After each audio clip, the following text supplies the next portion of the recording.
첫 질문, 청취자 양주연님의 질문입니다. 2년 만기가 됐습니다. 더 살고 싶어요. 세입자십니다. 네. 양주연님은 가만히 있으면 자동으로 연장되나요? 또 뭐 어떻게 해야 되나요? 이제 일단 기본적인 네. 질문 하나 하고 시작하죠. 어떻게 해야 됩니까? 예. 네.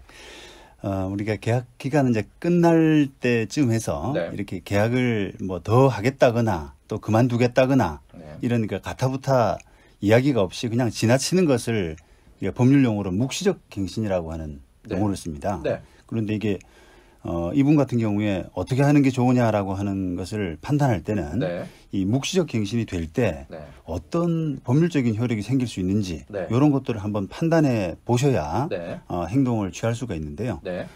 지금 임대차 보호법 6조에는 네. 임대차 기간 끝나기 6개월 전에서 1개월 전 사이 그때 이렇게 뭐 계약 끝내겠다거나 조건 변경하겠다거나 이렇게 하지 않는다면 그 전 임대차와 똑같은 조건으로 임대한 것으로 본다라고 규정을 하고 있습니다. 예. 그리고 임차인은 임대차 기간이 끝나기 1개월 전까지 이런 통지를 해야 되고요. 예. 그다음에 그때 그 임대차 존속 기간은 역시 2년이고요. 예. 그다음에 근데 이제 요 부분이 임차인을 위한 약간 특별 규정이기 때문에 예외 규정을 두고 있는데 네. 이렇게 갱신된 경우일 때 임차인은 언제든지 임대인에게 해지 통보를 할 수 있고 예. 해지하게 되면은 임대인이 통지받은 날로부터 3개월 지나면 효력이 발생한다라고 해서 임대인은 계약 기간에 좀 장기가 묶이는 반면에 네. 임차인은 계약을 오래 할 수도 있고 아니면 금방 그만두겠다라고 해서 3개월 지나면 바로 끝낼 수도 있는 그런 효력을 가지고 있습니다. 이게 법률 용어가 좀 있어가지고요. 방금 말씀하신 내용을 약간 좀 끊어서 이제 가보도록 할게요. 이제 제가 세입자입니다. 네. 2년 만기가 다 되고 있어요. 네. 저는 이제 2년 더 살고 싶은 거예요. 네. 그랬을 때는 세입자 입장에서는 일단 가만히 있는 게 유리한 거죠. 왜냐면 이 묵시적 갱신이라는 걸 활용하는 게 좋으니까. 그렇습니다. 아니면은 맞습니다. 아닙니까? 더 살아야 됩니다. 살고 싶습니다. 그러니까 현실적으로 유리한 건 뭡니까? 예, 지금 앞서 말씀드린 그 묵시적 갱신의 법률 효과가 그걸 누리려면 기본적으로 이제 임차인한테 유리하게 돼 있거든요. 그러니까 임차인 입장에서는 가만 계셔도 뭐 거의 상관없습니다. 그럼 이제 집주인은 저긴 계약을 끝내고 싶다라고 하면 어떻게 알려야 되죠? 여기서 6개월에서 1개월 사이, 만기 6개월에서 1개월 사이에 끝내겠다거나 아니면 뭐 올려달라거나 이런 뭐 요청을 해야 된다는 겁니다. 그런데 이때 중요한 게 1개월이라는 기간 맞죠? 계약 만기 1개월 전. 네. 이제 1개월이 그러니까 안으로 들어온 거예요. 그러니까 한 25일이 남겨진 겁니다. 네. 그때 집주인 분이 전화를 해가지고 네.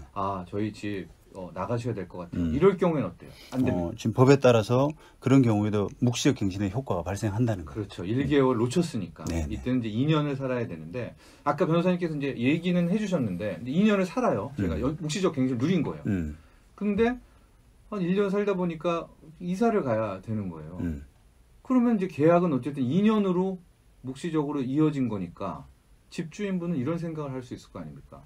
좋다. 2년을 살 거니까 그 2년은 채워야지 되지 않습니까? 1년 있다가는 못 나갑니다. 근데 그게 아니라는 거죠. 그렇죠. 예, 세입자가 예를 들어서 1년 살다가 사정 변경이 생겨서 나가겠다라고 이렇게 상황이 생기면 저 이제 끝낼랍니다라고 하면은 그때부터 3개월 있다가 계약이 끝날 수 있는 효력이 있다는 거죠. 세입자 보호에 그게 있군요. 네, 그렇습니다. 더 많이. 네. 그럼 이제 묵시적 갱신이 아니라 첫 전세 계약일 때는 어때요? 첫 2년일 때도 이 똑같습니까? 아닙니다. 지금 말씀드린 요것은 이제 묵시적 갱신의 효과이기 때문에 첫 2년 계약은 무조건 그 2년이 유효한 거죠. 예, 왜냐면 집주인의 또 권리도 보호해 줘야 되니까. 그렇죠. 네. 그러나 다시 한번 말씀드리면 묵시적 갱신으로 두 번째 전세 계약에 돌입됐을 때는 세입자분이 이렇게 살다가 나는 한 1년 정도 남았음에도 불구하고 떠나겠습니다라 할 때는 3개월이 지날 경우부터 효력이 발생할 수가 있다. 네. 저도 몰랐습니다. 저는 묵시적 갱신을 누렸으면 또 2년은 또 살아야 되는 줄만 알고 있었거든요. 예. 근데 이제 이때입니다. 묵시적 갱신일 때 다시 계약서 써야 됩니까? 아니면은 뭐 특별하게 뭘 이렇게 확실하게 권리 보장을 해야 될 부분이 있나요? 아니면 이제 묵시적 갱신은 그야말로 이제 그 서로 간에 그 계약을 연장한다거나 그만둔다거나 하는 그런 말 없이 그냥 지나가는 경우의 효과거든요. 예. 만약에 이제 계약 기간이 2년 지나서 네.